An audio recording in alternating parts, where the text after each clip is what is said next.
मुनाफिकत से बचने की ज़रूरत। ये आयत हमें सिखाती है कि निफाक और दोगलापन दीन में बेसूद हैं। जो लोग बज़ाहिर ईमान लाते हैं लेकिन दिल से ईमान है को कबूल नहीं करते, इनका अंजाम खौफ और अंधेरों में होता है। मुश्किलात का सामना करने की ताकत। ये आयत हमें ये सबक देती है कि हमें दीन की मुश्किलात और आजमाइशों से खौफज़दा नहीं होना चाहिए।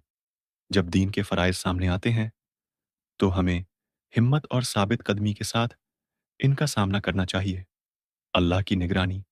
ये आयत हमें याद दिलाती है कि अल्लाह हर चीज़ से वाकिफ़ है और वह काफ़िरों और मुनाफिकीन को घेरे हुए है। कोई भी चीज़ अल्लाह से छुपी नहीं रह सकती और हर अमल का हिसाब लिया जाएगा। हक की रोशनी से फ़ायदा उठाने की ज़रूरत। हमें सच्चाई और हिदायत की रोशनी को कबूल करना चाहिए।